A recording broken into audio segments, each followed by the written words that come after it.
वाल्मिक कराड धनंजय मुंडेंचे निकटवर्ती आहेत असं म्हटलंय आमदार प्रकाश सोळंके यांनी। बीड हत्या प्रकरणाचा तपास पूर्ण होईपर्यंत मुंडेंनी राजीनामा द्यावा। राष्ट्रवादीचे आमदार प्रकाश सोळंके यांची ही मागणी आहे। धनंजय मुंडेंनी नैतिकतेच्या आधारावर राजीनामा द्यावा अशी मागणी ठाकरे गटाच्या सुषमा अंधारे यांनी केली आहे। विधान सभेच्या सभागृहात तुम्ही म्हणत होता की आकाच्या आकाने राजीनामा द्यावा। बऱ्याच आमदारांनी तो प्रश्न केला, तुम्ही त्या मागणीवर ठाम आहात? नाही, मी काय आकाचा आका वगैरे काही बोललेलो नाही।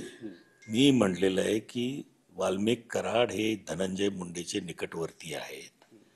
धनंजय मुंडे हा पूर्ण तपास होईपर्यंत आणि आरोपीला शिक्षा होईपर्यंत धनंजय मुंडे यांनी मंत्रिपदावरून दूर व्हावं, नाहीतर श्रेष्ठींनी त्यांना काढावं आणि तपास निपक्षपातीपणाने होईल ही हमी जनतेला द्यावी। धनंजय मुंडेंची वेलविशर म्हणून मला असं वाटेल की धनंजय मुंडेंनी राजीनामा दिला पाहिजे, स्वतःहून राजीनामा द्यावा। त्यांची ती नैतिक उंची त्यांनी कायम ठेवावी, कारण जर एवढे आपल्यावर आरोप होणार असतील तर आणि कर नाही त्याला डर कसली असं जर वाटत असेल तर त्यांनी बिनधास्त राजीनामा द्यावा। सगळं प्रकरण जेव्हा क्लिअर होईल तेव्हा ते पुन्हा पदावर येतील।